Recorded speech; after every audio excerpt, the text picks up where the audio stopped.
Okay. Hey, ladies.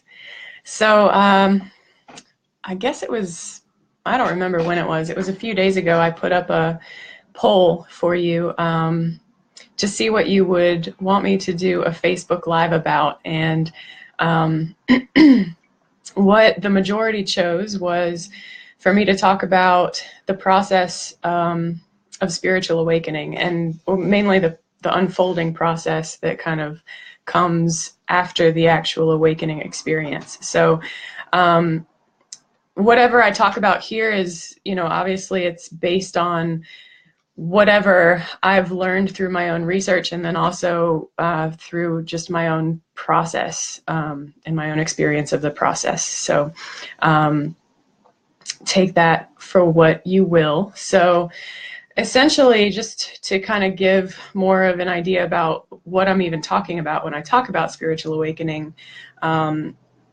to me, it's an experience of consciousness expanding, and sometimes it turns in it. We experience it as like one big moment of suddenly there's kind of a boundary to me existing kind of in the world, and it's often a feeling of like us against them, me against them, um, this feeling of having to follow all of the cultural rules and show up in really particular ways in order to be accepted, all this just really normal human stuff that we kind of learn and accumulate over time.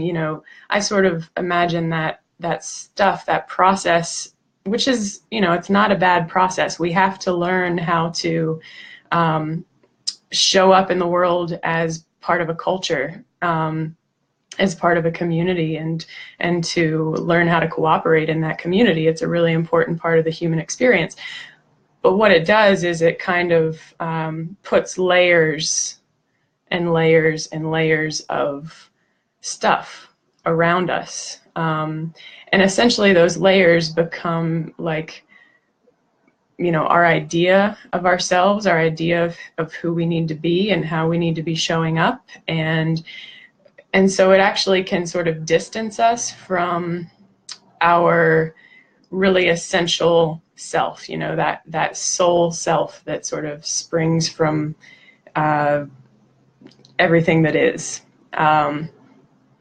This stuff is so hard to talk about, but it's an interesting thing to have to experiment with.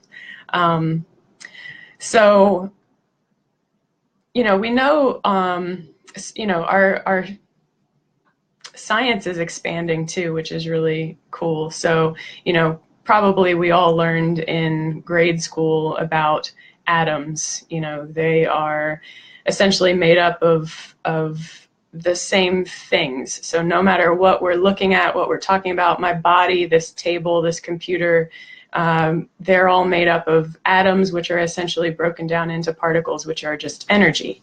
So we know that everything in the universe exists on a quantum level as the same substance. So a spiritual awakening is that moment when my conscious awareness as a human being suddenly goes out of this little me, beyond all of those layers of cultural and societal and personal programming.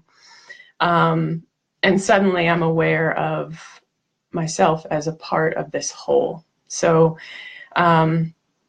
that's at least how I've sort of experienced this, for lack of better language. And so, a lot of spiritual teachings talk about oneness. And so to me, that's the experience of oneness. I've been a spiritual seeker for a very, very long time. And I will say that before I had an experience, like an all at once kind of experience, which granted, you can also have spiritual awakenings that are more gradual. And I think that we all are in that process, whether we know it or not. But we can have this big explosive sort of experience, and then it's almost like everything then just like gets sucked back in. And sort of the way that I think about that is, that life will give us glimpses, and then we'll come back into what we knew before, partly because we have to then do the work of getting to know what's between little me and this bigger perspective. And so most people sort of choose to live in that little me, and that, that's okay as long as you're not hurting anybody or hurting yourself. That's, if you're content living in little me, then more power to you, because this other process, it can be a real doozy. So it's not necessarily the easiest process to find out then, like, how to shed all of those layers of personality and cultural expectation and all of those things that we've been told are true for our whole lives that maybe they're not, and like, how do we live knowing that what is presented to us as true and important by our culture is essentially not true and not all that important on this bigger scale. So it's a bit tricky as far as how to continue to live that way or in that. But that's essentially the journey of the bodhisattva, if you follow Buddhist theory, is an awakened being then kind of remaining as a human and being of service to others in their process of awakening. So essentially, since we're all made of the same stuff and there's an expansion, it makes sense that service is kind of linking the chain between you and the next part of consciousness and moving together towards this expansion, versus it's just me and me alone, and I'm going to be way out here while everybody else is still doing their thing over here, because then we sort of recreate that feeling of separation. So hopefully this stuff's making sense. And feel free to drop questions too. Hey, Mary, how's it going? Thanks for watching. So hopefully that makes sense as far as just what spiritual awakening is. And again, that's from my perspective and my experience of it. So the process after awakening, and I started to talk about this before, but I'd been a seeker for a very, very long time and really wanted that big bang kind of experience of awakening. And I wanted to believe that once I had that moment, that big aha moment, I'd be done. And that isn't how it went at all. And that's okay. But I definitely had to get over that, that I think that's just part of this human process. Like, we want the quick fix. We want everything tidy and wrapped up and like done with, so that we can live a blissful, never interrupted life or something. But that's boring too. So we always self-sabotage it if we get it for more than a few minutes. So,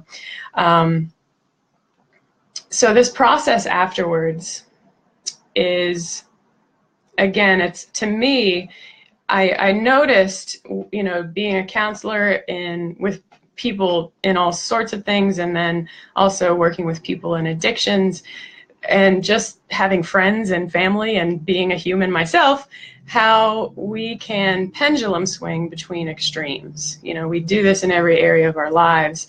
Either they love me or they hate me. They love me, they hate me. I could pretty much apply that to a lot of things. We have that tendency. And I think that there's a similar dynamic with spiritual awakening. So I'm like in little me and then in big me. And that might be those moments where we're in meditation or we're actively practicing our spiritual practice. And then we come back into our daily life and we go to work and we talk to our family, and then we're back into little me. And then we practice again and we're back in big me. Thank you for all these hearts, guys. This is fun to watch. So again, we're pendulum swinging, right? But essentially, what I'm interested in is finding out how to sort of live in both realms simultaneously. So to me, that means expanding consciousness and remaining in expanded consciousness, still moving from that same source that is one with everything. So, but there's that veil of garbage, and that veil that we essentially have to bridge between here and here. And since there's such a jump, it can be really hard to sort of grasp that middle ground. And I think part of that is because we want this and we don't want to do all of the work to get the expansion, to find out what all is in the middle, because we're all living with ego, experiencing ego, these parts of us that want to have the stuff, be the person, have the accomplishments, the success, and all of that stuff. And, that's okay too. But a lot of times there's conflict between this of, hey, I am what everything is. And in that awakening, there's also this way of kind of knowing on some deep core level that everything is okay no matter what. Whereas when you're here, it's like, oh, I got to really make sure everything goes my way. So that's another example of something that needs bridged. So, again, there's that peeling back of these layers. And so one way that I think about that, and I've written about this in some of my blog posts and stuff, is that the awakening, if you use the analogy of a snake, they shed their skins as they grow, and they kind of grow into themselves. And so say, for instance, that we have some sort of like trauma or mental hang-up or some false identity or something like that, or something that we're ashamed of. Sometimes the initial pop of that snake skin can be like that spiritual awakening moment. And then the sort of wriggling out is more of like that unfolding afterwards, where we have to really examine what it is that we're leaving behind, grieve what we're leaving behind, which is, that's its own part of the process, is just the grieving. Yeah, and Mary, you're talking about the lotus. That's another great example of layers that are unfolding. So, and we don't only shed that skin once, a snake continues to grow. But what's interesting is that part of what has to happen in order for that skin to pop is that we actually, how I experience is that we have to actually grow fully into that version of ourself that we might be a little like, I don't really want to go there. I don't really want to be that person. I don't want to really acknowledge that part of myself or whatever. But we ultimately have to grow into it so that we can grow beyond it. And that, of course, is where having a really solid mindfulness practice is so important, because if you are living as small self going through these processes, then it can feel really disorienting, and you can be kind of all over the place, and you can be really reacting to the pain and like hurting the people in your life and things like that. Versus if you're in the ability to have a mindfulness practice, you can sort of be watching it and feeling it and experiencing it and not judging yourself for it, and finding that core wisdom that can then provide an appropriate response versus just mindless reactivity. So let's see, what else? Any questions about this stuff so far are very welcome. Mary's saying that she Speak, sister. Okay, thank you. And you're talking about dance, movement, and energy, which are great medicines for this process, for sure. Just learning how to be in your body in a different way. So not only in that shedding process are we having to sort of evaluate and really release these old things. Part of the trick, though, too, is that the ego sneaks in, of course, and we kind of then want to identify, instead of with the old me, we're then trying to identify with me as this awakened, enlightened being, and that has its own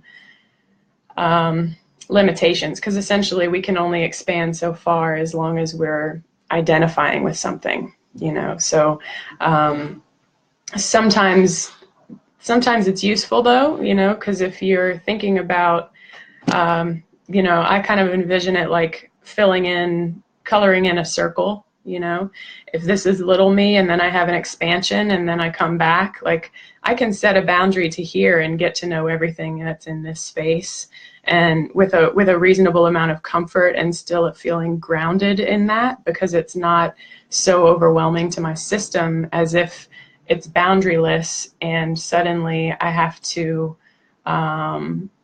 get to know the entirety of the universe. That's sort of too much for our brains to handle and to integrate. So these little jumps are actually really useful, and I think that in a lot of ways, life only allows us to do a little jump at a time. And it's interesting, too, I was actually thinking about this last night, and I was thinking about how on an atom, like the protons can jump from ring to ring, but they never move in between. And I think that's just so interesting. So I was just thinking about that in terms of like microcosm and macrocosm, and how our consciousness is really similar to just these patterns that show up throughout the universe. So Cheryl is saying the shedding process is so messy and mostly other people don't understand what's going on in my life. Yes. I was really nervous about coming on here and doing this talk, actually, because I don't really talk about this process with people very often. And I'm very selective about who I do talk about this with, because it's just so completely different from how most people are living their lives. And even people who are on a spiritual journey, that can be all over the place too. There are just this is kind of a unique experience that can definitely make us feel isolated. So it's really useful. That's part of why I've created this community. So yeah, I hear you, Cheryl. And I think that's also part of what's been cool for me in like traveling around and doing retreats in different places and working with shamans in Peru and stuff like that, is that's where I've been able to find the individuals who do get it, so that I'm able to kind of reintegrate into humanity. Because part of it for me too was like going into sort of this hermit mode where, I was meditating and practicing and journaling and unwinding and unraveling and now it's sort of like, okay, how do I kind of do both, and one obstacle that I've hit along the way is starting a business, starting a coaching business. Is I, through this process of spiritual awakening, felt like my ego identity was shedding. And then in starting a business, all of the feedback that I was getting was, now I have to be somebody. Now I have to present to the world my brand, and I've been very resistant to it. And, but at the same time, it has stretched me in a way that I probably wouldn't have stretched myself otherwise. So, you know, no regrets, but definitely a hard learning curve. And part of those temptations that kind of come back to us after the spiritual awakening, I would say that's one. And that ties into even like re-identifying with the awakened person. You know, how can I still remain authentic and genuine and human without necessarily identifying with this really limited perspective of who I am. Okay, so some of these comments have kind of gone out of my field of view, so I apologize if I'm missing some.